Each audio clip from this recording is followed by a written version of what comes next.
Welcome to another trip down the Bourbon Road with your hosts, Jim and Mike. So grab a glass of your favorite bourbon and kick back. Hello, everybody. I'm Jim Shannon. And I'm Mike Hyatt. And this is the Bourbon Road. And today, Mike, we're finally coming through on a promise we made in the summer. Yeah, I think it was in spring, though. Was it in the spring? I think we had an August 1st deadline for people getting their blends in. Yeah. For the blending challenge. I guess it was right before July. Yeah. We said almost had a month to get everything in. We thought about extending it a little bit. And I think we did extend it about 15 days. I think we did. And then we kind of hit some roadblocks. And our special guest judge, she got a little sick on us. Oops. So the 2021 Bourbon Roadie Blending Challenge is officially on. We've got 10 different pours that we're going to taste today. We're going to judge them. But we did bring a special guest on today. We did. This is her third episode with us. She's just a regular. She's like that Saturday Night Live guest that has the title of been on the show the most. Yeah. Yeah. Oh, really? Yeah. Wow. I feel special. So you know who we have on Roadies. We have Ashley Barnes from the Spirits Group. I call her the witchy woman of whiskey. She's got that magical touch. She can just wiggle her nose a little bit and all of a sudden it appears. Magical whiskey. What do you think, Jim? Yeah, I think so. I think that one thing she has going for her is a tremendous palate. And that's one of the reasons we brought her here today. Not only is she an often appearing guest of ours, but she's also got a tremendous palate. And this is what she does for a living. Yeah. So welcome back to the Bourbon Road. Well, thanks for having me. I really appreciate you guys having this really cool contest and getting these really nice samples in, and look forward to sampling and tasting and seeing what the roadies have. Yeah. But before we start, Jim, why don't you tell us what the prizes are for this? Because we do got two different prize sets, right? We got a name prize set, and then we got the grand champion, the blending master. Even though we've got 10 samples here, we're not going to do like first, second, and third. There's just going to be one overall winner of the tasting challenge part of this.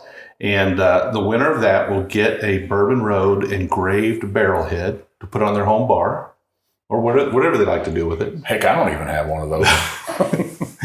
They'll also get a Bourbon Bullshitter t-shirt, a Bourbon Road t-shirt, a Bourbon Road hat, a Bourbon Road Glencairn, and then to top all that off, there's going to be a couple of fine pours in there. What are they going to get? So they're going to get the Old Hoot, that's your blend, and then they're going to get Big Chief's, I don't know what you'd call it, Weeded Magic out of my blend. Yeah. Or my Infinity bottle.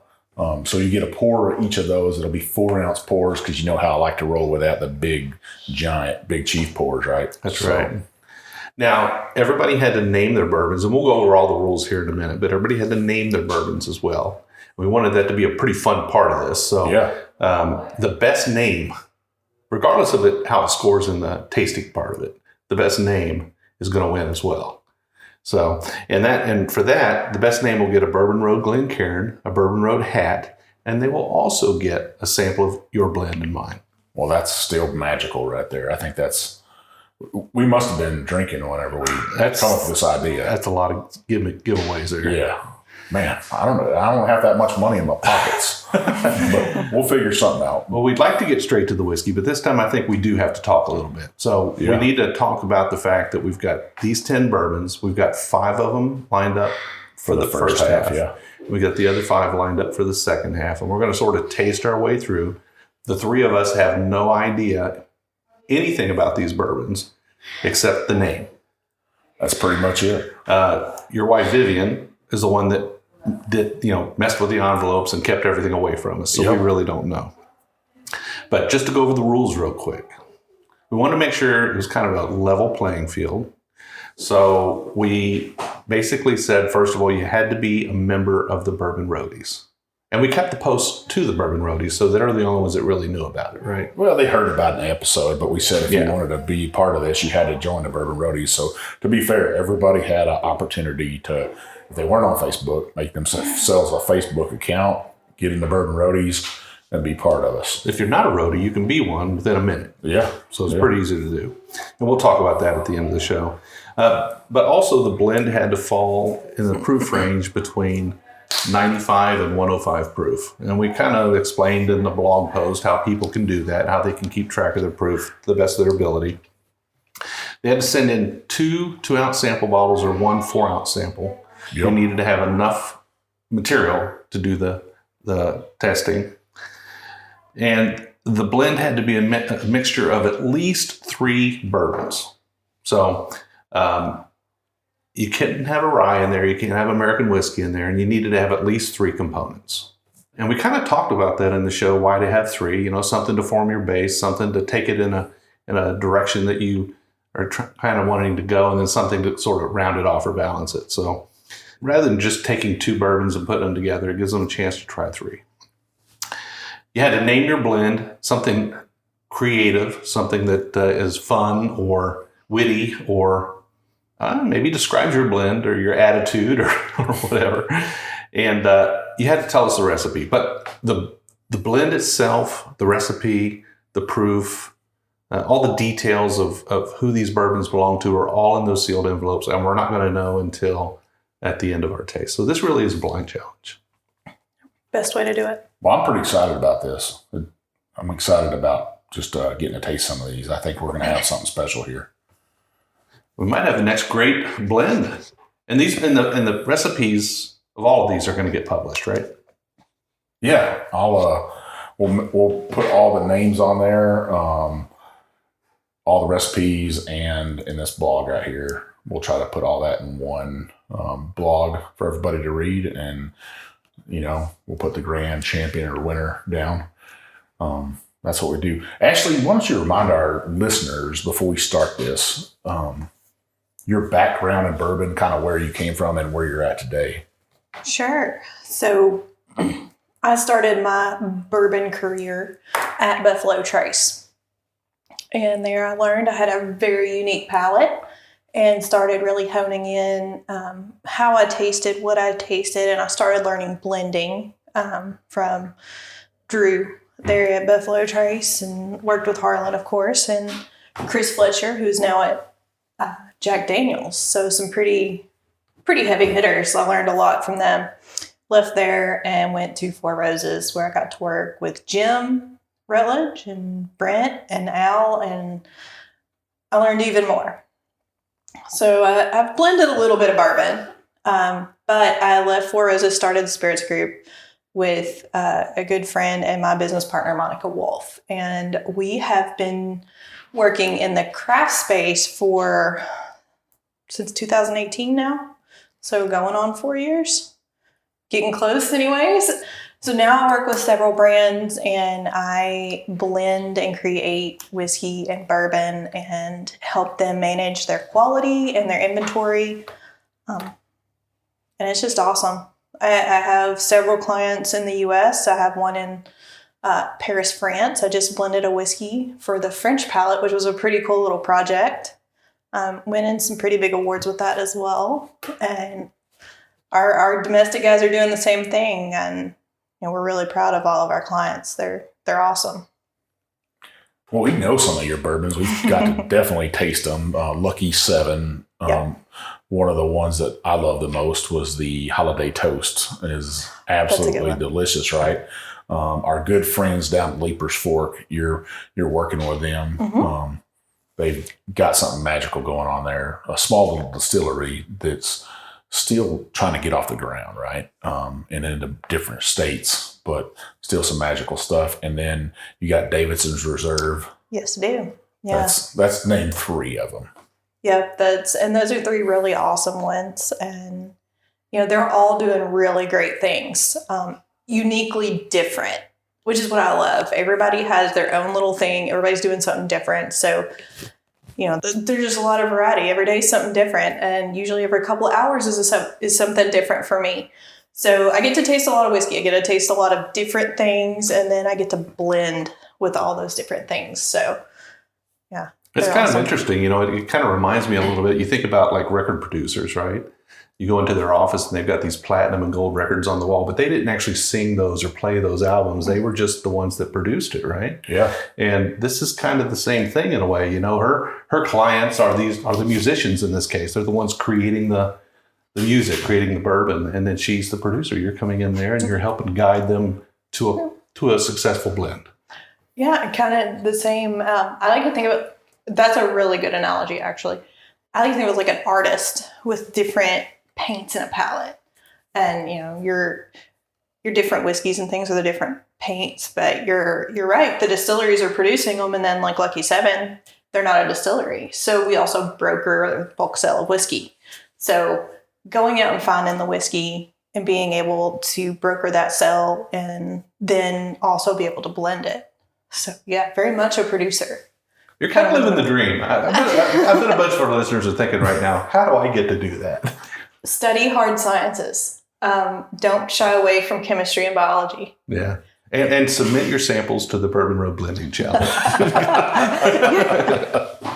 Well, heck, let's get started. The first one we have is Cedric's Reserve. This guy or gal, I'm just thinking it. Cedric is a guy.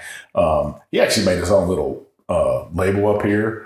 I don't know if Cedric is his dog or not, but he's got a dog on his label. Cool little label and stuff. Went that extra mile for us, I think. You don't get any extra points for that, but we will mention it, right? Yeah. No extra points for the dog on the label. All right. So let's begin.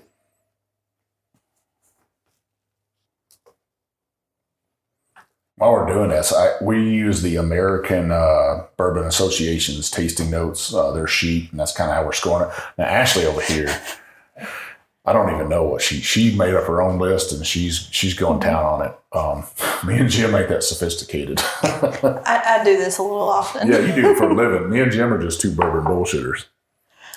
Yeah, I have a system, so I'm going to share it with you guys, because I found it, and I've done it with clients too, and it seems to really help think about things when you're tasting, especially if you're tasting several things. I'll take and I'll write the name, the proof, any pertinent information. But then beside that, I'll make a list for nose, palate, finish, and then comments. So I kind of break it down into those little areas, and anything in those categories that I feel are pertinent, or, this is really smooth on the palate, but maybe it dissipates on the finish, or anything of that kind of nature. That's how I break it down. And the comments, of course, are just things that kind of fall outside of those. But it definitely helps, especially when you're blending, because you want to look at anything you're going to blend with in the capacity of, how is this going to work in a blend? Is it going to dissipate completely, or is this so complete that it's just going to fall apart when I start putting things together?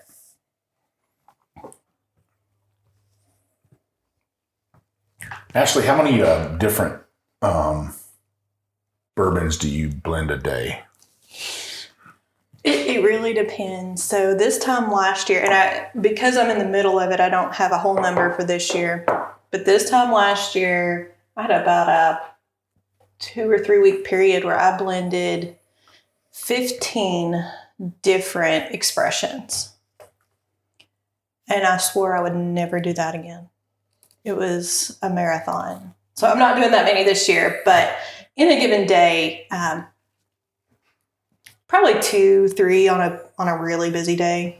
And I try, if I'm going to do 3, it's going to be 3 of the same brand and just different expressions within that brand. But when I'm looking at samples, I can go up, pre-sick Ashley, from a few weeks ago, I could do up to about 60 in a day pretty comfortably in an 8-hour day. 60 samples. That's like 60 different whiskeys. Wow. Well, 60 different barrels. 60 barrels. Mm-hmm. I'd be stumbling at the end of the day, Jim. There is a way to taste that you're good. Yeah. I learned at Buffalo Trace when I was there how to take, and they came in to do a random drug test, which meant, breathalyzer and everything. And I was like, well, I just finished tasting both of these big tables. Like, I don't think I'll pass the breathalyzer. Like, I'm not. And they're like, oh, you're fine. And sure enough, I was very fortunate to have already learned how to taste without consuming too much. And I pass the breathalyzer. I don't know if I could do this for a living. I'm honest, to be honest with you. Because then I start nosing these across the board and I'm thinking, man, it's hard to pick out notes like that. 1 or 2 whiskeys is not bad for me, but if I had to do 60. It isn't for everybody. And you really have to have a genetic predisposition to it. And I think you can learn a lot, you can do a lot and study, but there has to be a little more to it. Because that 60th sample, it's a lot harder. And it took me a long time to be able to look at that many samples and be able to treat that 60th sample the same as that first sample. Now, is that hard to do because that first sample kind of, did you start with your first sample as your first drink of the day, or do you have like a warm-up bourbon? No, it's usually my first sample of the day. Do you notice that first sip do you kind of throw it away? We've heard that before. Kind of throw that first sip away of the day. Yeah, I've heard that, but I don't. If I have any kind of distillate samples, I will do those first. Or if I'm working on anything lighter, kind of on a side thing, I don't do it as frequently, but I'll work on some other products like a flavored product or something. Sometimes I'll start with those types of things. And then if I do like a flavored thing, then I will pour a drink of, there's a couple single barrels that as I pick them, I set them aside. I'm like, those are mine, don't touch them. And so I might try to do one of those as a throwaway, you could say. But if I'm just doing whiskey, I just get straight into it. So usually start, which is much later these days, but about 8:30 in the morning after I drop Clay off at school. Now, one of these right here, we're nose on. So far for me, has a super beautiful nose on it. I hate to say that, but is it that one? It's magical. No. It's a very weedy nose. Yeah. That I was thinking that. I was like, both of those are pretty weedy. And I'm like, you're going to like those. Yeah. Anything that's got that weeded smell to me, some people might think that's a little off-putting, but to me, they smell like a bourbon. So let's go back to the panel here. We've gone through and we've nosed all 5 of our starting bourbons here to sort of set the groundwork, right? Sort of set the base for it. Not to allow the palate to interfere with our nosing. Mm-hmm. So we're learning something today, Mike, because we just ramrod right through it, don't we? Yeah. There's a process. And everybody's process is different, but this is kind of the general is to nose first to allow you to nose it without any interference of the palate. Well, I didn't know we were going to get a class today, but this is wonderful for us. So I guess as we start to talk about these bourbons now, we do have the opportunity to influence each other a little bit because we're going to be talking about our individual takes on these bourbons, right? Yeah. But I think we're all grown-ups here. We know how to make our own mind up. So what do you say we begin with Cedric's Reserve? Yeah. Cedric's Reserve. What did you get, Ashley? We'll let you lead us off with each bourbon first on your notes. Sure. I got a lot of sweet caramel that comes forward, like freshly made caramel. And what I call a sweet herbal. So it's got the herbal notes, but it's not the earthy herbal. It's more of a sweet, slightly medicinal. And dried apricot and that oak spice, little eugenol coming in there. So it's a really nice, balanced nose. I'm looking forward to tasting it, see if that palate can back it up, because it's going to be a pretty good competitor here if that palate can back up that nose. Mike? So I got hints of tobacco, some dark chocolate, like a baking chocolate on it, dark cherries, I keep saying dark roses, oak and vanilla on this, which to me, some of those characteristics of a wheated bourbon. Very rich. I could be wrong though. Could be wrong. And I got light sweet fruit, I said maybe cooked, like cooked a little bit. Not so much like fresh, but more cooked. You said apricot. I thought maybe a stone fruit. I don't know. I always have a hard time determining exactly which one. But I did pick up a little bit of leather on the nose. Maybe that's from the oak, right? Mm-hmm. And, when you're saying cooked fruit, you mean like you took some blackberries and you're reducing them down for jelly? Like stewed or compote, right? I don't know why when you say stewed, it just sounds horrible. Stewed fruit. I guess because you think of stewed prunes. Yeah. Oh, yeah. I would think rendered down for jelly is better. They call it a compote, right? Compote. I use compote a lot in my notes. Okay. I think of stewed tomatoes every time he says that. I'm like, why would you say stewed? So next up, we got the Fat Cat. Ashley, what'd you get from that? Floral. Super floral on the nose. Maybe a little magnolia, soft, earthy. This one's a little more of the earthy herbal, a little more raw spice coming through. And lighter. It's not quite as rich as the first one.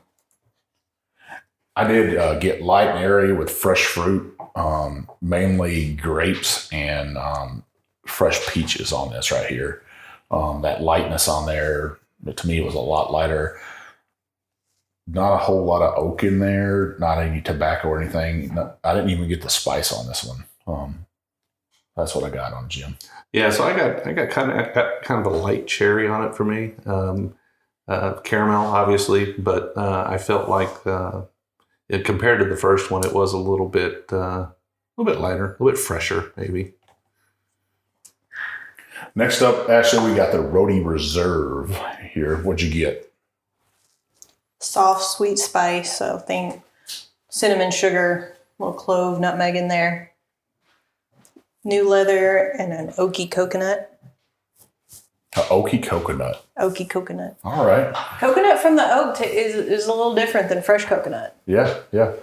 I got light oak. I got apple butter on this for some reason. Oh, yeah. Apple butter. A little bit of sweet gum on this for some reason, like that. You smell that big lead chewing gum when you open up the pouch. I got that on there. Yeah, on this one I did get a sweet caramel, but I got kind of a green note to it. It was a little light, but I don't know how to explain it. But maybe I don't know if it's a grassy note or not, but sort of fresh earthy note, maybe fresh green note. That fresh cut grass, yes, I actually love that smell when it's springtime and you get that first cutting and you get that whiff in the air of that fresh cut grass. It smells pretty beautiful. Some people might not like it. I actually dread that moment that I have to start cutting grass, but and then I'm praying for the grass to start not being able to grow anymore. Amen. Yeah, and we're there. We're almost there. We're there. Yeah. Yeah. Thank goodness. So the fourth pour we got here is Buffalo Vegas. What'd you get, Ashley? It's very soft, kind of sweet banana notes coming through. Kind of like a bananas Foster. Some herbally, light oak. I got canned peaches like my grandma would make when you open that jar and you smell that syrup on there, kind of. I don't know how she made that syrup, probably with a lot of sugar. Yes. Either she was making mash down in the basement or she's making a lot of peaches because she always had like 20 pounds of sugar laying around. Oak, vanilla, and some white chocolate on this. Wow. Yeah. Yeah, for me, it was soft, buttery, sugary. I said a fig, but I think I carried that fig in my brain from your charcuterie board, didn't you? But yeah, it was very soft, I thought. I felt it was very soft. It had a kind of a buttery, sugary butter flavor to it. I mean, if you were to take figs and sort of mix them with maybe hot butter and... I was waiting for you to say stew some figs. Stew some figs. But your figs were a little spicy, and I don't think this was too spicy. Yeah, those are turkey figs is what they're called. Brown turkey figs. I kind of like those. Yeah. I was actually looking for white figs today is what I was searching for, and you can't find them right now. Super beautiful fig. If you're a fig eater, if you've never had dried figs, you should go out there and check them out. So our fifth bourbon for this first half is Questionable Intentions. Ashley, what'd you get on that one? Buttery toffee, dried gala apples. They're very sweet. Sweet and buttery. I got nectarines on this one. Like dried nectarines, I guess. Citrus. Yeah. And then I got some fig on this one. Maybe it was because we did eat some figs. But no, I could see fig in it. I did get like that fig Newton, with that, still has that little bread around it, whatever that fig Newton cookie's made out of. And then I got some cereal, which was probably what I was talking about, that cookie around there. And then I got white chocolate again on this. I'm thinking about white chocolate on my mind, maybe. But that's what I got. For me, I got light, buttery, kind of gingerbread cookies, a little bit. Gingerbread. Yeah, but light on the ginger, very light on the ginger, but just a hint of it there. You know what I like, that we're all talking about these notes, right? And there's not a whole lot of notes that either three of us have discussed from a tasting wheel. Our notes are all not spot on with each other, but we've brought up from our own memory senses, right? Mm-hmm. Where, you go from the tasting wheel, you just stay around that wheel and never break from it. I've never done that. Do you find that in some judging though? The ones I've been at, no, I think everybody, there is a tasting wheel usually like to refresh your memory if you need some notes, or some of them will actually have refresher courses where we'll sample and smell some spiked samples of like flaws. But usually the ones I'm at, the judges are kind of like me and they do this pretty regular and don't stick to a wheel. Yeah. But I can absolutely see that in tastings I've conducted where there's a wheel, then that's where people want to try and it's like, okay, I'm just going to stay with these. But there's so many other things that you can do. Yeah. Every day we don't only see a fresh fig. We might see a dried fig. We might see a stewed fig.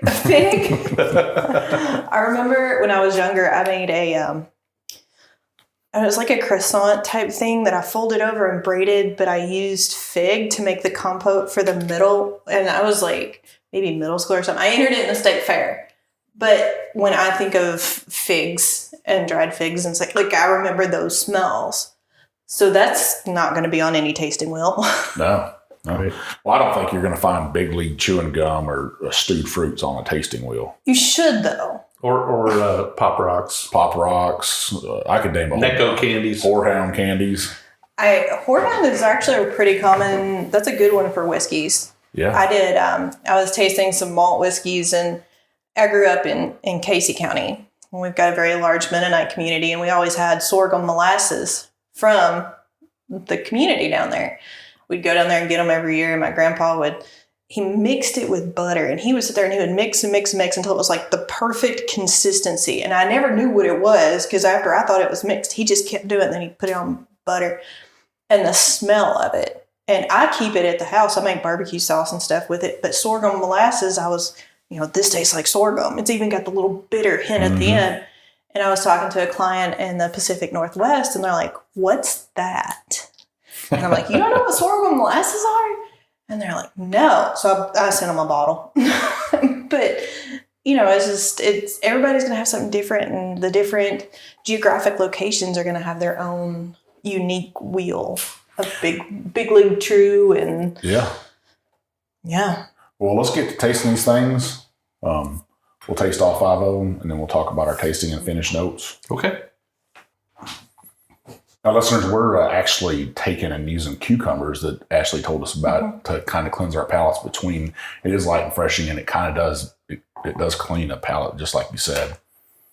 Yeah, it's kind of, it's unique, and some people might not be able to. That flavor of the cucumber might stick with them longer. But what I found, I kind of did a health journey early on this year that I was consuming a lot of crackers and a lot of almonds, and that's a lot of extra calories. So I was working with a nutritionist, and he was like, "We're going to find something else that you can have an unlimited amount of without, messing with your calories." And these worked really well. And they're super hydrating too, which helps when you're tasting a lot of whiskey.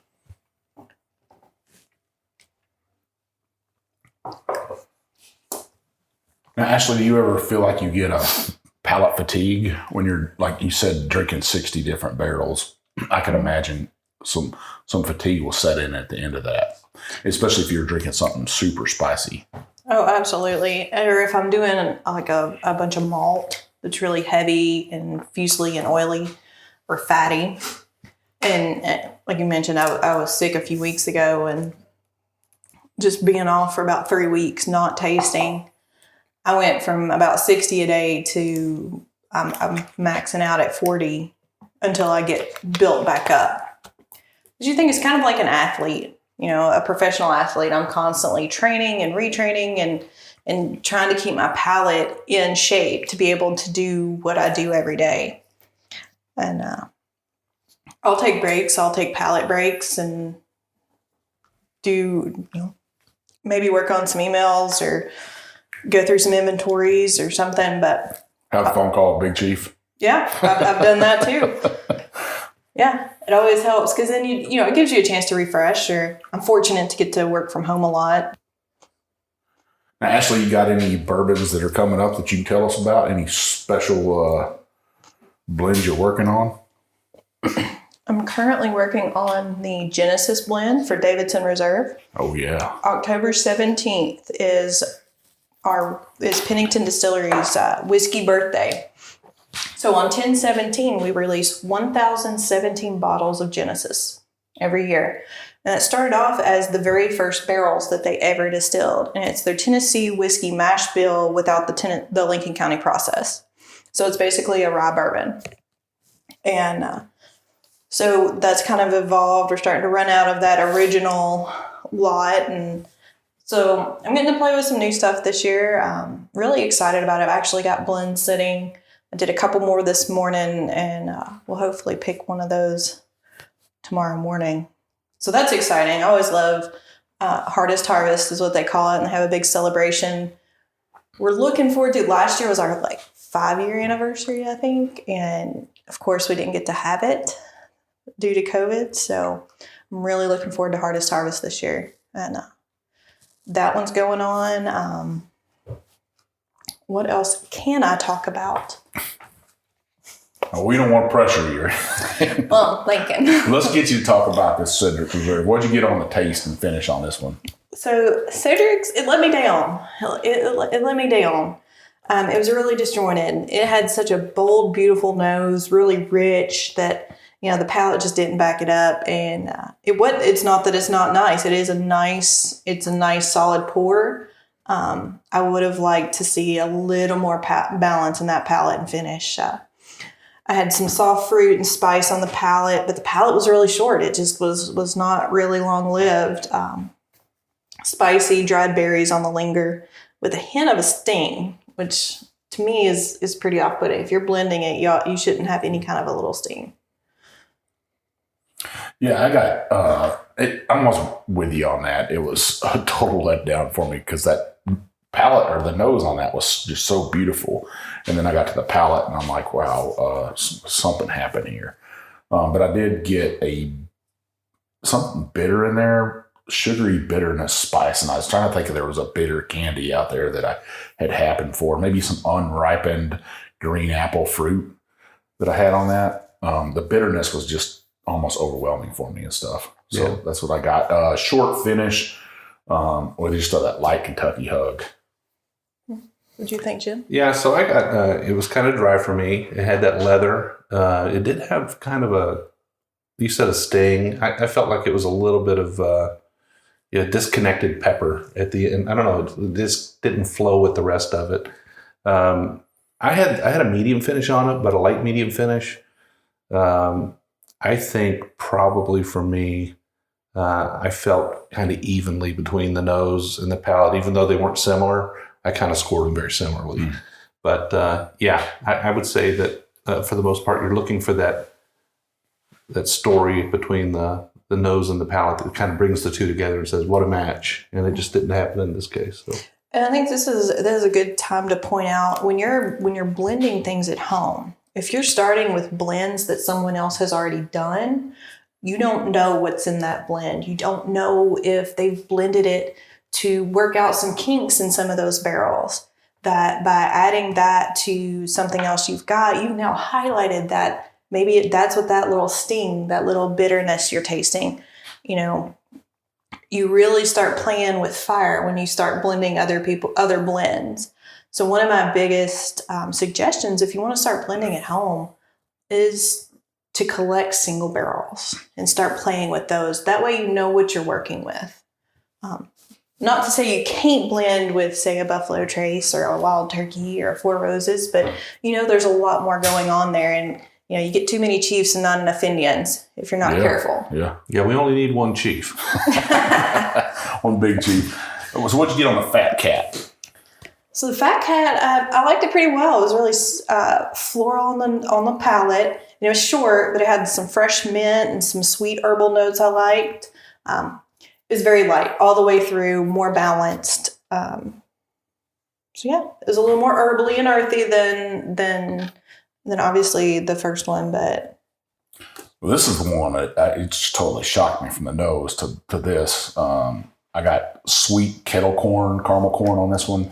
I got that big league chewing gum, you know, when you start chewing on it again. Just, to me, it was great. I wrote it had a long, buttery finish on it, and I wrote, oh my God. Sometimes you just find a good bourbon that you really like for your palate. You know, everybody's got a different palate. All three of us have a different palate, right? Absolutely. So we're all going to find something different. What'd you get, Jim? Well, I got kind of a cherry pear mixture there for me. I thought it was a little bit waxy. Kind of had a little bit, you know, and it also came across a little bit like it had a little bit of barley in it. You know, I was almost thinking Scotchy when I was tasting it, but hey, that's just me. I did get a bit of sassafras. Maybe that's that spiciness there. I don't know. Yeah. And on the finish, I thought it was a medium finish. I put oak and root beer, but they're sassafras, whatever you want to call it, kind of on the end. I liked this one, actually. I thought it was pretty tasty. I don't know about you. I put a star beside this one. Well, I rated them, and this one was actually my number 2. So wow. Uh-huh. What about the Roadie Reserve? Roadie Reserve was kind of tannic. It was pretty oaky and got dark cherry, dark chocolate, bitter notes on it for me. So I wanted to see it a little smoother. Yeah, I got you there with that oak and heavy, like baking vanilla. You know, the real vanilla like you'd pick up in Mexico and bring home with you. Some nutmeg, some cinnamon spice. To me, this was super spicy. I thought this might have a lot of rye in it. I could be wrong, but I had a medium finish on it, but I didn't get that hug. So I was wondering if these were some sweet mashes. Yeah, for me, I was trying to identify that green note that I picked up on the nose to see if I could kind of zero in on a little bit on the palate. I'm not sure if maybe the cucumber kind of maybe messed my mind up a little bit because I'd never done that before, right? Sure. But I'm sitting here searching for this and trying to figure it out, and the only thing I could come up with was wasabi seaweed, kind of a green but spicy mixture there. But that kind of, I don't know, I had that kind of a seaweed. I don't know, is it nigiri seaweed? They call that nigiri? Yeah, you know, I love that. You know me, Jim. I love that seaweed. Not in a bad way. For me, it wasn't. This wouldn't be my top pick, but I did think it was a little interesting. It was just a little, I don't know, caught me by surprise. Okay, we got the Buffalo Vegas. I thought this was creamy and sweet, very herbal, grassy. You talk about that fresh cut grass, kind of alfalfa notes, but it also had quite a bit of cinnamon and spice.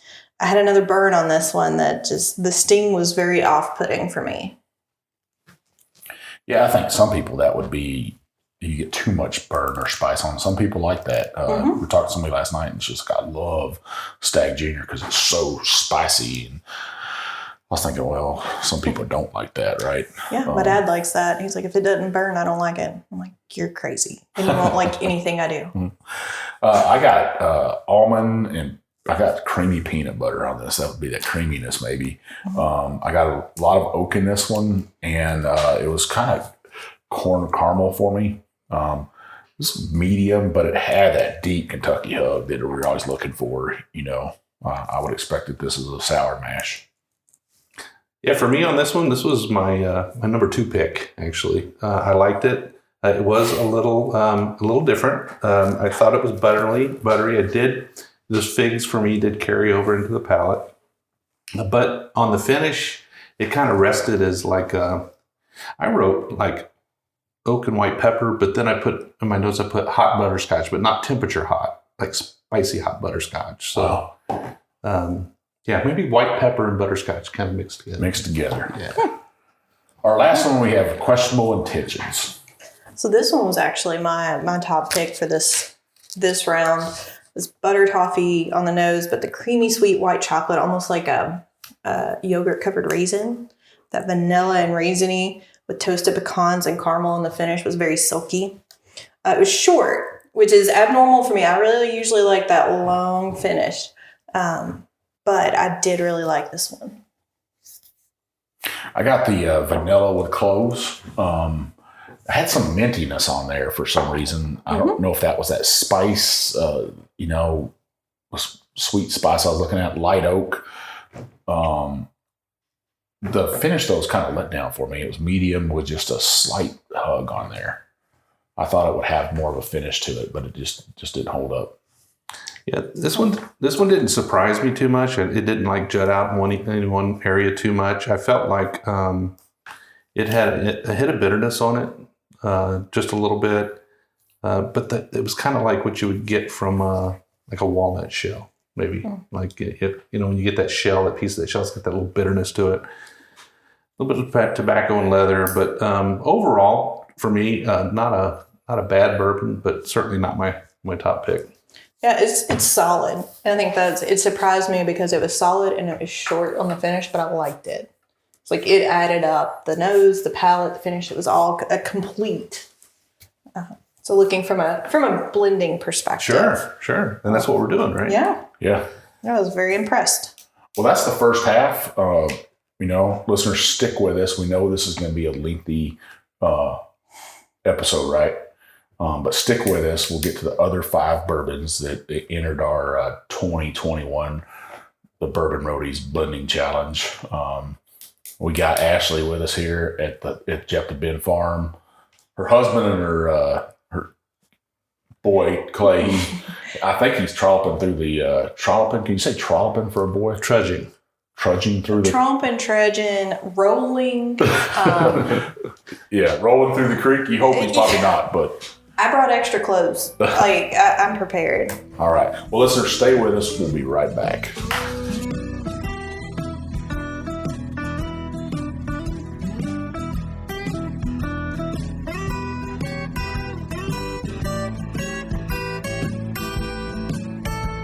All right, listeners, well, we are back, and this is the Bourbon Road 2021 Blending Challenge.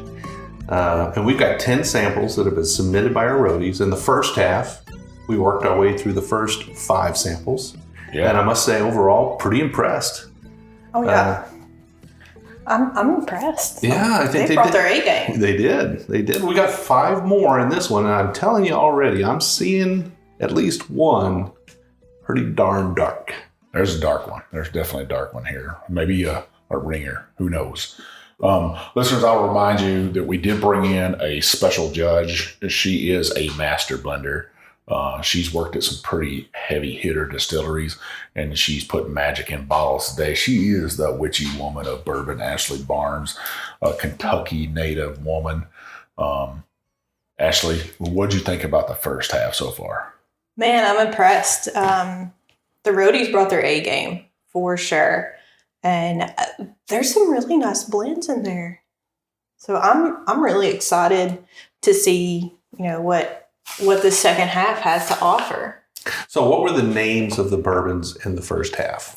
So the first half, we had Cedric's Reserve with this nice label, the Fat Cat, Roadie Reserve. Man, somebody went some links to figure that one out right there. Buffalo Vegas and Questionable Intentions. All good names. All great names, yeah. Then the second half here, we have 5 more samples. Yeah. And the first one is called Firehouse Reserve. Yep.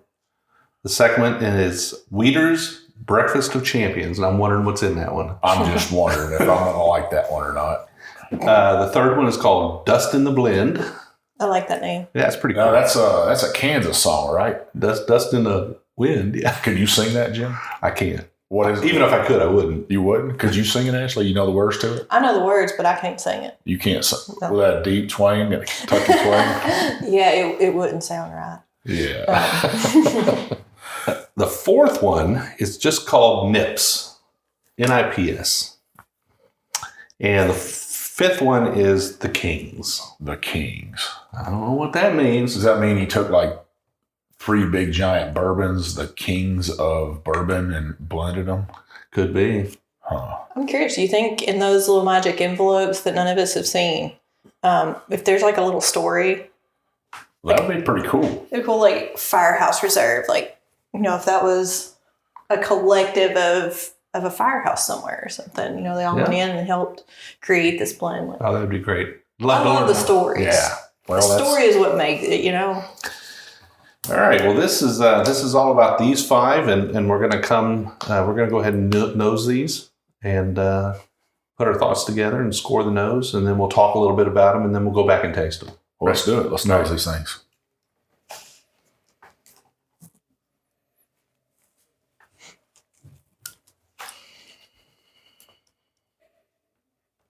Now, Ashley, you're married to a bull rider, right? A retired. That mean my wife made him retire, but yes. You made him retire, or he come to his senses? No, I made him retire, and the week after he officially retired, we found out we were expecting. And I said, so if you weren't already retired, you were done then. But he rode for 17 years, and that is a very long and a wonderful career. And I was getting too old to be sitting there with the young girlfriends, and I felt like a mom to everybody. And, you know, you don't bounce as good when you start getting in your 30s. No, you sure don't.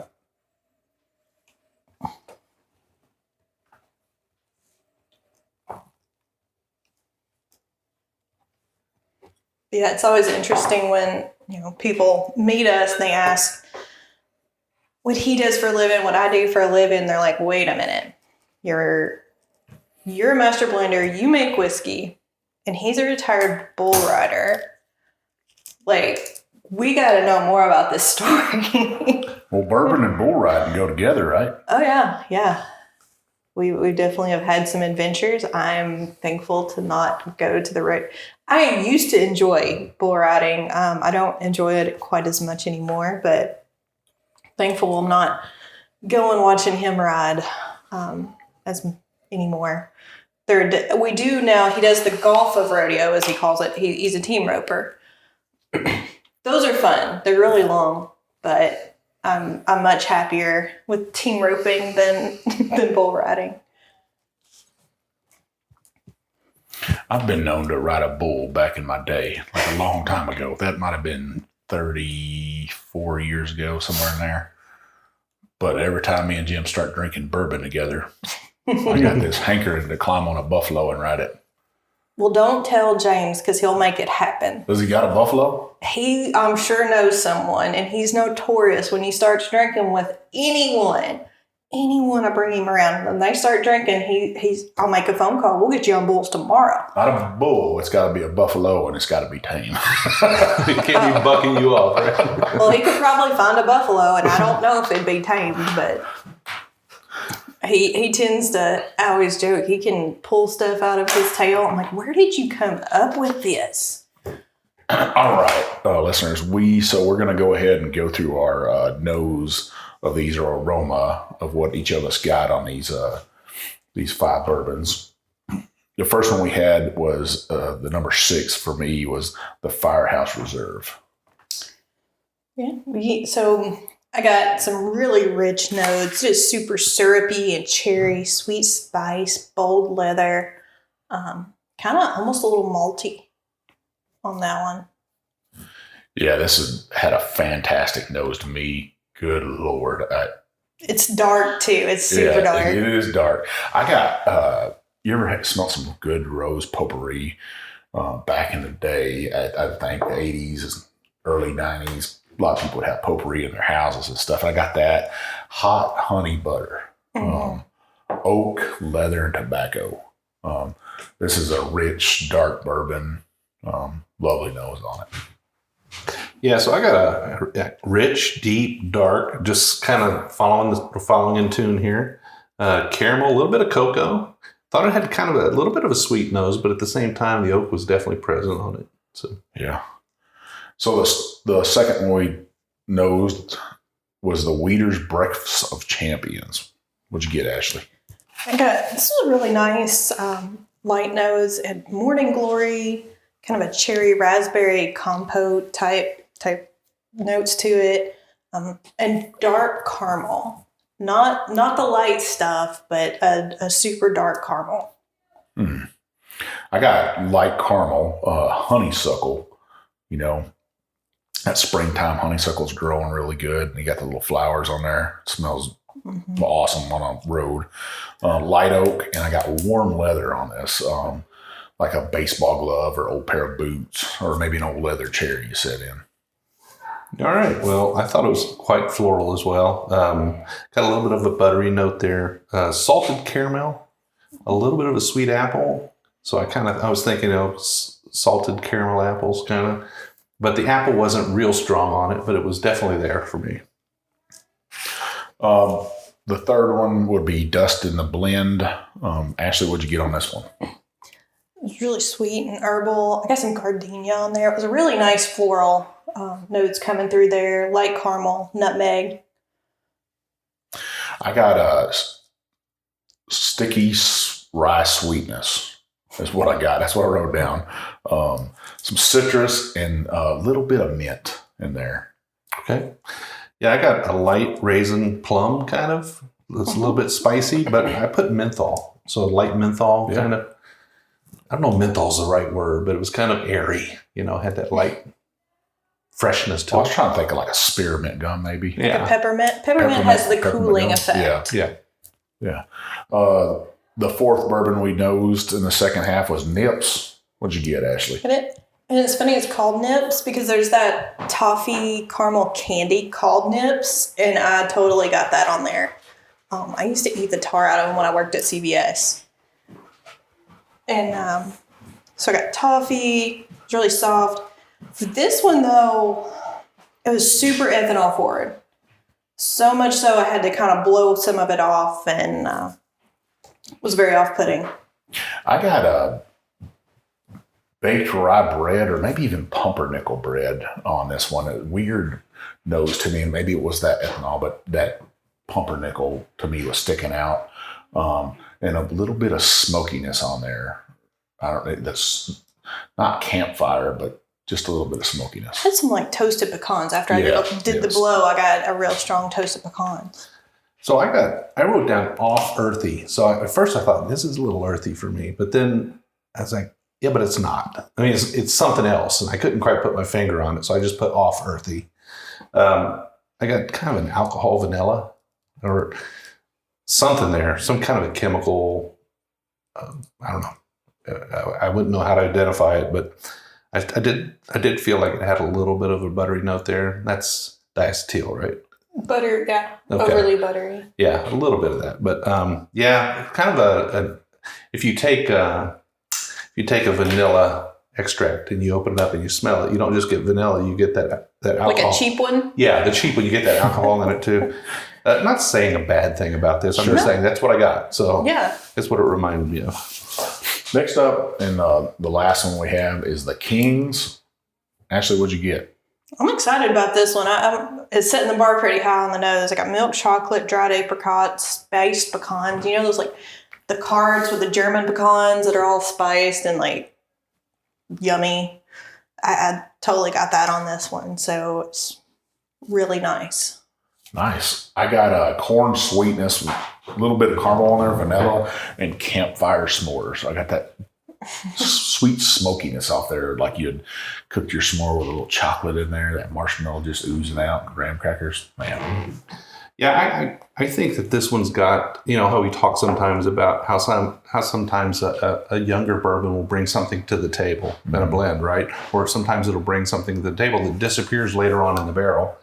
And I felt like this had that youthful note, but in a good way. Nice. So maybe one of the components here is a younger bourbon. I got coriander, a little bit of mint, a little bit of banana too. I liked it. It wasn't over the top for me, but I thought it was refreshing, very enjoyable. Mm-hmm. Well, we'll go in and taste these and get a finish off these, and we'll score them up, and then we'll what we're going to do is we're going to take our top 3 out of the 3 of us, and then we'll go back and retaste those. All right.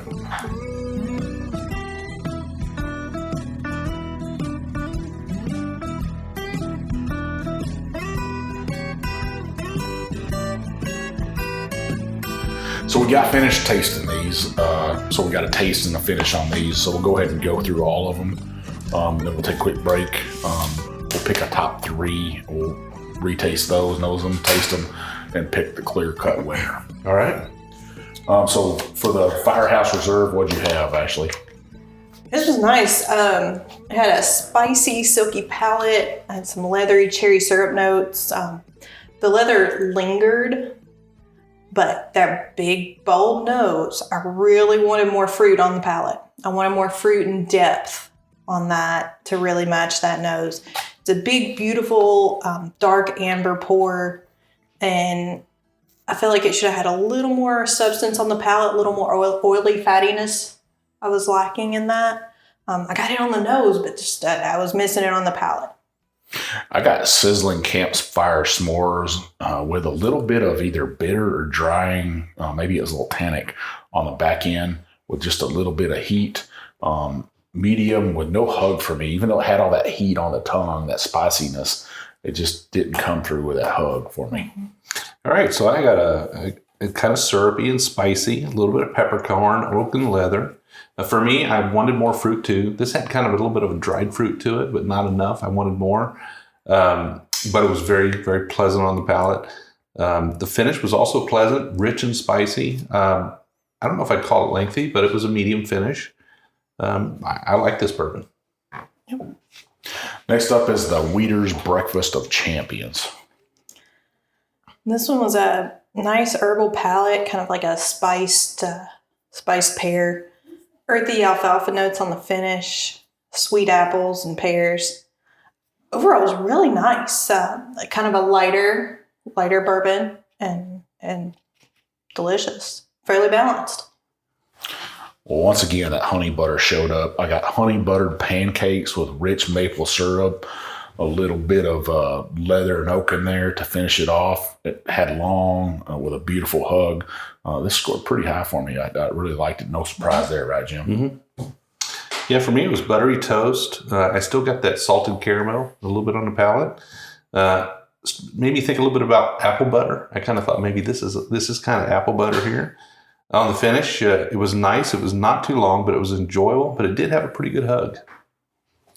Next up, we had Dust in the Blend. Thought this one was beautiful. It was a nice balanced bourbon.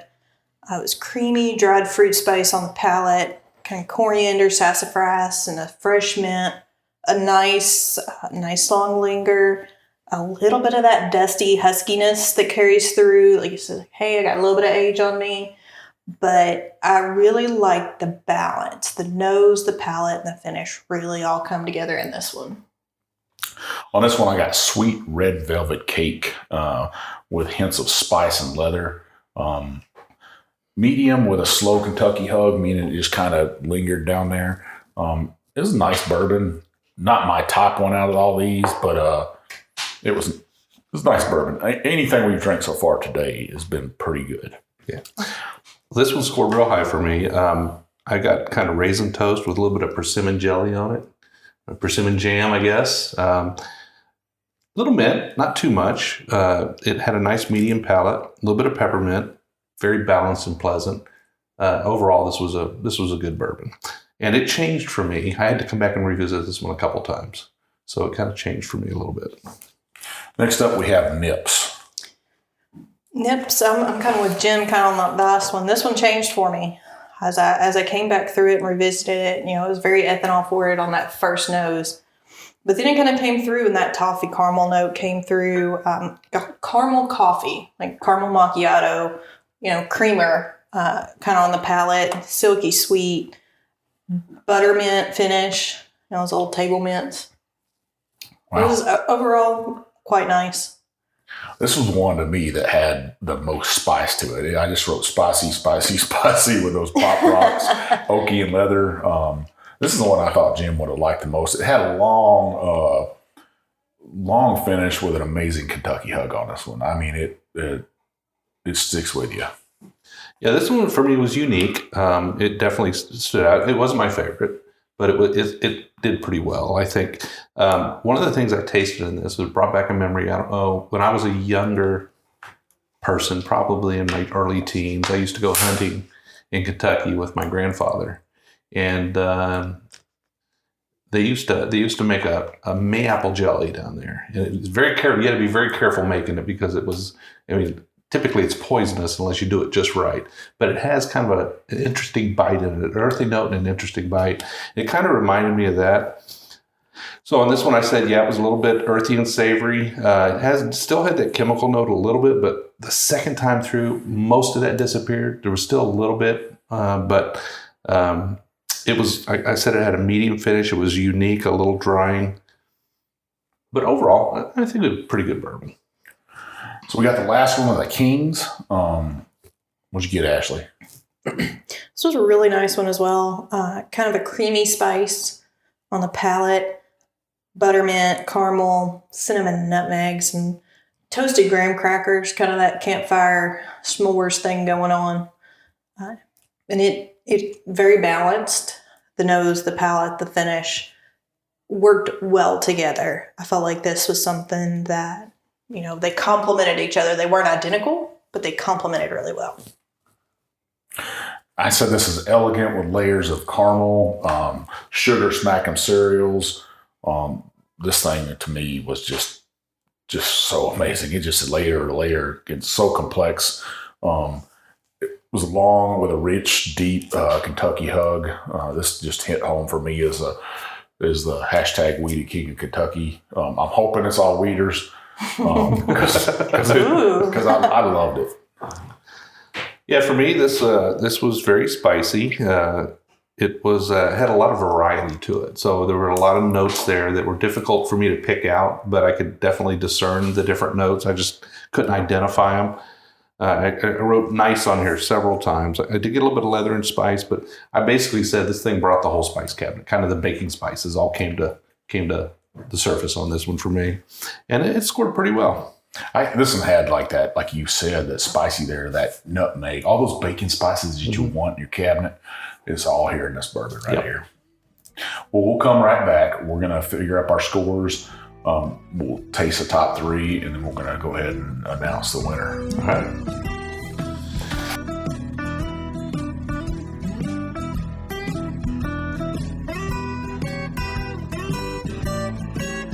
So we got our top three. I'm not going to put them in order or anything. I'm just going to tell you what our top three were. So we got the Fat Cat, we got Dust in the Blend, and then we got the Kings. There's a pretty tight race out amongst these ones. There wasn't a really loser in any of those. No, I think they were all good pours. Yeah. And they all had varying, and I must say that between us, the three of us, we didn't score them all the same. No. So we were all over the board, right? Yeah. Okay. So not just with points, but also with tasting notes. So, we each brought our own palates to the table. Ashley, I noticed, was a little harder on bourbons than we are. Yeah. She's a judge. She's a master blender. We're just kind of two guys just kicking it along down the bourbon road. So, but we're going to taste these three. We're going to come up with a definite winner, and we'll be right back. All right.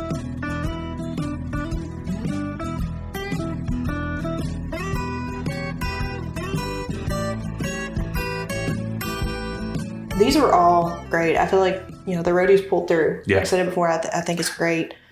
I think they all should be proud because I think we got a nice selection of different techniques in blending, different ideas of blending, and they all had their reasons to choose the components that they did for whatever reason. And maybe as we open the envelopes, we'll learn a little bit more about their thought process. Yeah. But for now, Mike, who do we have as our winner? You've got the scores. So our top bourbon here, and I'm not going to give the scores out, but the clear-cut winner, I think, was the Kings.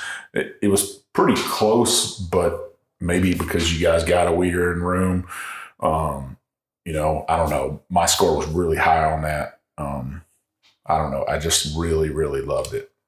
Something you dig into and you really love.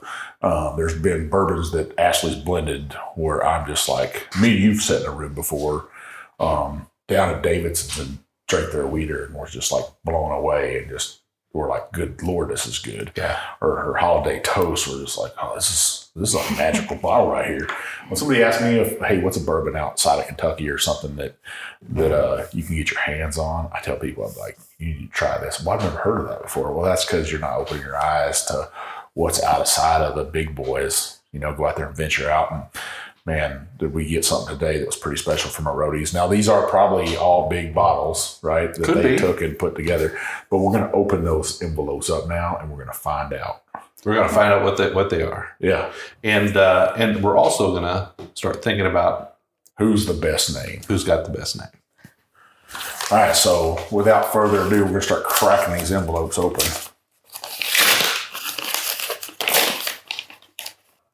So, Mike, I think we probably ought to take a minute here and discuss amongst us the different names. I kind of thought, for me, there were a couple names that kind of stood out. I liked Dust in the Blend. That was my favorite. Was it? And I think that's my favorite, too. Is it? Clear cut. I just like it. I think it's catchy. I think it's nice. And it kind of support, the bourbon that's in it. It matches up to it. Now, you're hoping when we open up these envelopes that there's a dusty bourbon inside that blend, right? Could be. I'm looking at it on the flavor profile. I mean, if there is, that's awesome. It kind of sounds like it could be. Now, honestly, with a little bit more background, Firehouse Reserve might be a pretty cool name if we just knew a little bit about why they chose it. But we got to make this choice before we open the envelopes. Otherwise, we might be influenced by the contents. Well, I think we already said it, Dust in the Blend, a pretty dang good song back in the day, Dust in the Wind, right, by Kansas. Absolutely. Now, his artwork on his bottle probably could use a little work. Maybe he had his kids draw it, but still a great name. Man, somebody might use that. Kansas might be like, come on, everybody's making bourbons these Dust days. in the Blend. Dust if you think about it. Hit Ashley up if you want to make a bourbon blend called that. She'll hook you right up. So without further ado, I ripped open the envelope. The first one I'm going to talk about is Bourbon Vegas. So this is from our good friend Garrett over at Bourbon Vegas. You might have seen him on Instagram. His deal was Buffalo Vegas. So he said 4 parts Buffalo Trace, 1 part Blanton's, 1 part Weller 107, and 1 part Stagg Jr. Batch 12. Well, it's all out of Buffalo Trace, isn't it? Yeah, so Buffalo Vegas, the guy in Vegas mixing those up. And he's crossing the mash bills, though, a little bit. Yeah, a little bit of Wiener, just a tad bit of Wiener in there with a bunch of rye. I don't know. He poured that Weller. I liked it. I thought it was a good bourbon. Yeah. I didn't think we had a bad one out of the bunch. Garrett, thanks for participating with us. We appreciate it, man. You've been a winner on our past shows and stuff. He was actually the winner of our benchmark giveaway where we said, hey, if you could name my football mascots, I'll send you something. So I don't know what the heck's in here. Just a couple of notes. So this next up is the Fat Cat. So this is from Jordan Riley. Jordan's been on the show before. He's a guest on a blind challenge we did and stuff. Right. He did pretty good. He brought our bourbon of the year, though. We hadn't told anybody that was going to be our bourbon of the year. We're going to announce it that night, and that's what he brought, which was Maker's Mark Cask Strength. It had just been released. This is 50% McKenna 10-year, Henry McKenna 10-year, 25% Wilderness Trail High Rye Bourbon, and 25% blends. Pretty interesting there. Yeah. All good bourbons in their own right. And, that mixture, that blend got him into the top 3. Yeah. I got to say congratulations, Jordan, for even, you're participating. 3 excellent bourbons that some people probably they hit pretty hard on Blanton's, but that guy was, they knew what they were doing there at Buffalo Trace. Mm-hmm. Wilderness Trails obviously got some great things going on out there, and Henry McKenna 10 years speaks for itself. Yeah. Wilderness Trails, they're coming up there. They got some delicious juice. Yeah. Next up, I got Roadie Reserve. This is from Connor Kirkpatrick out of Dallas, Texas. He put in 1.5 ounces of Remus Repeal Reserve number 3, 100 proof, Maker's Mark 46, 94 proof. And then here we go. Here's the craft distillery right here. Still Austin, the Musician, 98.4 proof. That's pretty awesome. You put a craft distillery in there. I'd like to see that people went outside the box here, just didn't pull some stuff that you could buy everywhere. Still Austin, it's got a great name. Next up is Nips. This is an envelope right here. This thing's full. I'll open this thing up here. There's probably $100 bill in there. Pick me. Oh, it's an envelope in an envelope. Envelope in an envelope. I want to make sure we didn't look at that time. Maybe there is some money. Me and Jim, we need some sponsors. We need to buy some new equipment, like big speakers and stuff. This has got a card and everything with it. This is fancy. Man. They must not know that I don't know how to spell, Jim. They put ABCs on there with little animals and stuff. With cute emojis. Yeah. So this is Nips. This is Nips. This was 104.1 proof, 50% Wilderness Trail 4-year weeded. Man. 20% Old Fitzgerald 13-year. 20% Weller full proof. Man. And a 10% Wilderness Trail weeded store pick 6-year, 8 months. Wow. A weeder. You put all that together and you get May apples. And this came from our good friend Adam Boothby. All right. Good job, Adam. He's a weeder lover, so yeah, we do that. Turned out really nice. Next up is Questionable Intentions. This is another fat envelope inside an envelope. I'm seeing something going on here. Yeah, this one had pretty high ranks on my sheet here.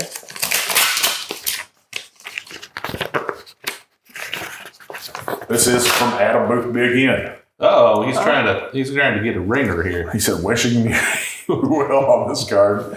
Questionable Intentions is 101.6 proof. He actually put in here, sip away higher than actual proof.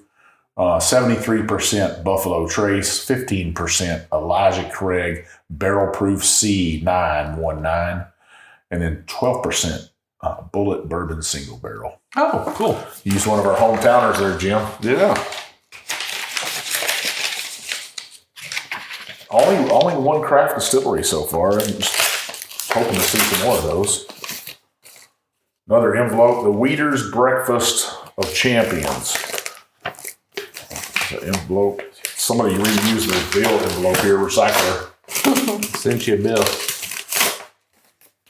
Could be a bill inside here. You never can tell. People are sending this. This came from our good friend Drew Allen down in Memphis, Tennessee. Drew sent us a 2-ounce Wilderness Trail bottle and bond weeded, 2-ounce Maker's Mark 46 cast strength.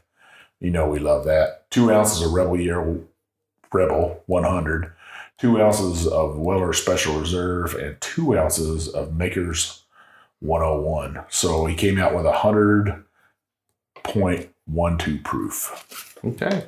Well, we only asked for 3 bourbons minimum, and some of them went five deep bourbons. right there. All. If you don't know Drew Allen, Drew is a Maker's Mark freak. He said if there's a chance that he could go with me if we ever get to do Maker's Mark, he would drive up from Memphis just for that.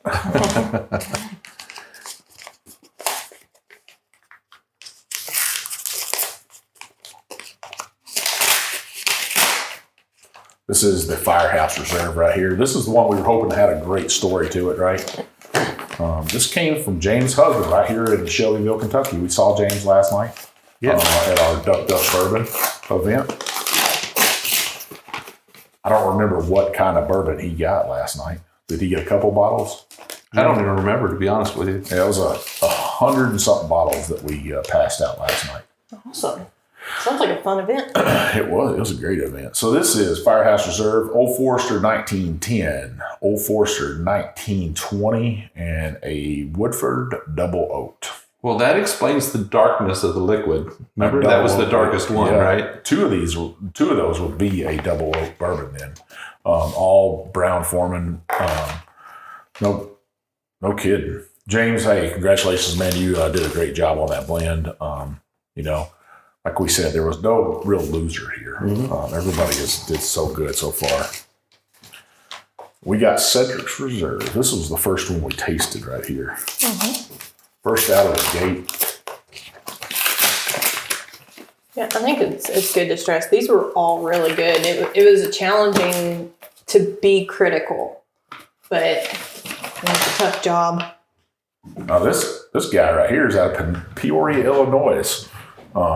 Stephen Bishop. He wrote a whole note here. This guy gets some extra effort right here. Dear Mike, please accept the enclosed bottle of a blended bourbon named Cedric's Reserve is named along with my basement bar after my dog Cedric. Well, okay, that explains that bottle right there. So he made 5.5 ounce blend. He used 1.5 ounces of Eagle Rare, 1.5 ounces of Very Old Barton, 1.5 ounces of Woodford Reserve Double Oak, and 1 ounce of Wild Turkey Rare Breed. And he said it should be 97.7 proof. Well, you might be spot on right there. All right. That was a good one. Yeah. All right. We'll go open up our Dust in the Blend, our main winner right here. So Dust in the Blend gets the prizes shipped out to them. We'll talk a little bit about that in a few minutes. It's a double envelope. I don't know if this has got something inside there.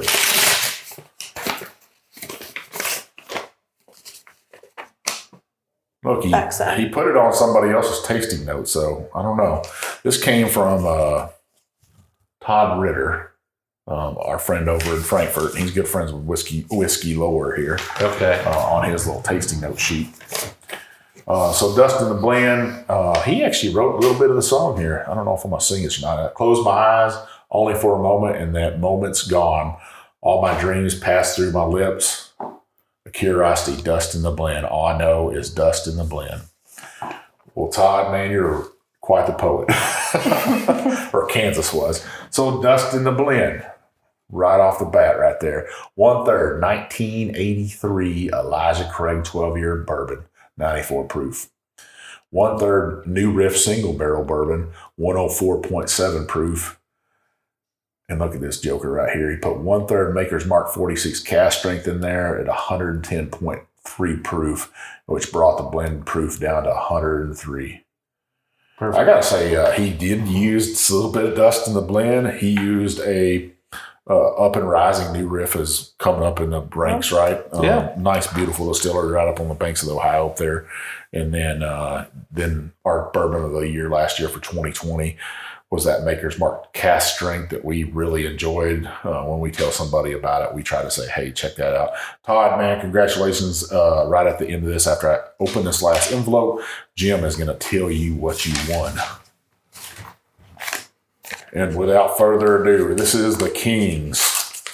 Now, we think that this had more to a name to it, too, because they crossed it off on there. But we're not sure. And look who won, Jim. Adam Boothby. No. Adam Boothby put 3. Now, we didn't say how many you could send. And we didn't know until we opened these envelopes, right? Yeah. Vivian, she packed them all away for me. I didn't have to see anything. I didn't want to see it. I just kept stacking boxes in the room in there. I didn't look who they were from. I just put them in there. I knew they were samples because, I know that a full bottle of bourbon weighs about 3.7 pounds. You get enough FedEx deliveries, you'll know that. Oh, yeah. I'm very aware of those at mine. And this one's on a birthday card. Adam, I don't know if you're recycling it here or what, but the King's, and this I think was the highest proof for us. Okay. 104.1 proof, even blend of 13 wheaters. Holy moly. He's got an Old Fitzgerald 13, an Old Fitzgerald 8-year, a Weller 107, a Maker's Cask, a Maker's Fay 01, a Weller 12, a Old 55, bottled in bond, a Rebel 100. Actually, you stopped right. I just put 13 waiters on there. I think this is a Wilderness Trail 4-year, a WTD. I guess that's a Wilderness Trail. It was a derby pick, a Wilderness Trail 6-year, and WTD 100 firm. I'm not positive which that one is, Adam. I'm not sure. But 13 different wheaters. No surprise for me. That was my favorite. You guys, it was a pretty close toss-up and stuff. Yeah, it was a good whiskey. No doubt. So, well, Adam, congratulations on your win. You definitely put in the time and the effort to get there. I submitted 3 different blends to the challenge. So for your prize, you get a custom Bourbon Road engraved barrel head, and Mike will be telling people a little bit more about that in the future. You're also going to get a Bourbon Bullshitter t-shirt. I think you already own one, but you're going to get another one. Going to get a Bourbon Road t-shirt, a Bourbon Road Glencairn, a Bourbon Road hat, all of which I think you have, but you know what? You're going to get doubles. And along with samples of both my blend, Old Hoot, and Mike's Infinity Bottle. Yeah, which is like 50 different weeded bourbons. Man, it beats 13, right? Yeah. And then Todd Ritter, right? Todd Ritter came up with the best name. Dustin the Blend, and he's going to get a Bourbon Road Glencairn, a Bourbon Road hat, along with samples of both of our blends. So, and Adam and Todd, it was closer than you know. The scores were really tight and stuff, but everybody that submitted stuff, I can't wait for 2022. We'll do this again. Ashley, we'll have you on again if you would. Can I throw in something for the winners? Yeah. I'd like to throw in a bottle of Davidson Reserve wheated bourbon. Awesome. Yeah, I'm sure they will. Bonus. Bonus. Yeah, that's definitely a bonus. I'll tell you, me and Jim really thought a lot about the Davidson Reserve Wheater down there when we were there. We knew you had your magic fingers on that and stuff. And so, hey, what a bonus right there for our 2 guys that won that. It pays to be a roadie. It pays to participate. It pays to be friends of the Bourbon Road. Absolutely. Congratulations to all the winners. Actually, we'd like to give you a chance. We thank you very much for coming out today and helping us with this. I think Mike and I both learned a little something today, probably quite a bit, actually. Yeah. But we'd like to thank you and give you an opportunity to let everybody know where they can find you on the internet, on the web, or on social media, in case somebody wants to reach out to you and ask you about your company, what you have going on. Sure. Yeah. So I have to look. This is how horrible I am with social media. I have to look on Instagram what my thing is. So you can find me on Instagram at Ashley Barnes TSG. And then I'm on Facebook. It's just Ashley Barnes. Our website's www.thespiritsgroup.com. And reach out to us anytime. Follow us. There's always something going on. We got lots of stuff. And I just want to say I'm really impressed with what the Bourbon Roadies come out here. There's so many aspects of blending that, we haven't even gotten to talk about proofing, how long you need to let the blend sit after you proof and allow them to mellow.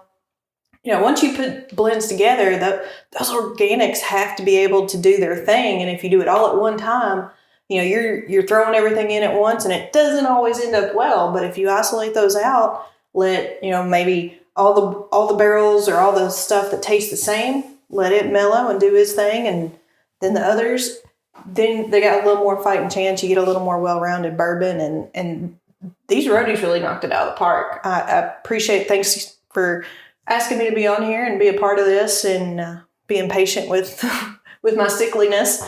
And this has been great. Well, Ashley, we can't thank you enough. And since you came on, we wanted to make sure you rocked a Bourbon Bullshitter t-shirt.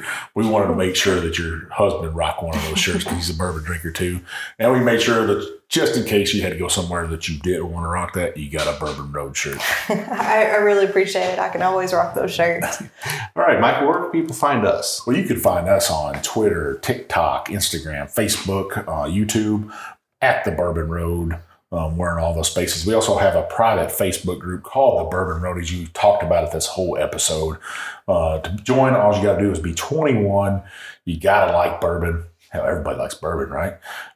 And you got to be able to play nice with others because we don't tolerate any rudeness, right, Jim? That's right. And it's a requirement to be in the 2022 blending challenge. Yeah, we just got to be a roadie. You got to be a roadie. So join that group. We don't do any politics in there. We don't do any religion. We don't do social issues. Kind of that your grandfather's rule or grandmother's rule at the bar. Don't talk about those things. So we stick to the whiskey. We got great people in there, like master blenders, like Ashley Barnes in there. Monica Wolf's in there, her partner. We have master distillers in there, distillery owners, old bourbon drinkers and new bourbon drinkers alike. So a whole lot of really good people. Yeah, come in there and celebrate life with us. We'd enjoy having you and stuff. We do 2 episodes a week, Jim. What are those? So we do a short episode every Monday. We call it our Craft Distillery Monday. It's a short thing, about 15 or 20 minutes long, where Mike and I will dive into a single expression. Usually a craft distillery, but not always. Sometimes it's a big boy. I would say most of the time we spend our time in craft space, right? Yeah. We'd love to have you listen to that show. Every Wednesday we do a longer episode like today's. Not quite as long as today's, I think, but we usually spend about an hour, and we'll do a deep dive on a subject, whether we have a guest on, a distillery, a series of expressions we're exploring. Sometimes it's just Mike and I chit-chatting about the bourbon industry in general. Sometimes there's even some history on there, right? Most certainly. So we'd love to have you listen to both shows every week. We'd also like to hear from you. We want to know what you like. We want to know what you don't like. And one way to do that is to give us a review, right, Mike? Yeah. So the first thing you want to do is go on up so you can hear us. Hit that check mark on your apps. Hit that plus sign. Hit that subscribe. That way you know we got an episode coming out. The next thing you want to do is you want to scroll on down. You want to hit that 5-star review. Because you know what happens if you don't? The big bad booty daddy old bourbon will come over to your house. I'll bring our 2 blends, Old Hoot and Big Chief's blend with us. We're going to drink that for that night. By the end of that night, you can leave us a 5-star review because you know what I say, I guarantee. So make sure you give us that 5-star review. If you want to come out and see me and Jim in public, we actually got a couple events coming up. On the 21st of October, we will be at the Rippey House in Lawrenceburg, Kentucky. You can go to their website. You can buy tickets for that event. Come see us. It's like 7 to 9. I think there's some hors d'oeuvres. There'll be some bourbon being drank. You can hear me and Jim talk about the Bourbon Road podcast, about the bourbon culture, about great folks like Ashley Barnes. Then we're going to be at Bourbon on the Banks on October 23rd. You can come by the Bourbon Road Lounge, sponsored by Woodinville Whiskey Company from Washington State. Come by there. We got some bourbon chairs to set in for you, some rockers for those folks like me that need a more comfortable chair. We got some high top. We got some tables and stuff. We got a big old rug in there. Well, bourbon will be floating. Yeah, we'll have plenty of bourbon. We might even have some of our own personal bottles there, so you can sip on those and stuff. Come by, be part of an episode. We'll get an episode out that week, recorded there. Come check us out. Come visit us. If you want to check us out and have us at a tasting or one of your events, reach out to us. We want to make that event a success for you. Come out. Have us out at your house, have us out at your bar, have us out wherever. We'll come and help you out. You can always reach out to us. You can reach us by email. I'm Jim at thebourbonroad.com. He's Mike at thebourbonroad.com. But probably the best way is to hit our DM on Instagram. I'm JShannon63. I'm One Big Chief. And we'll see you down the Bourbon Road.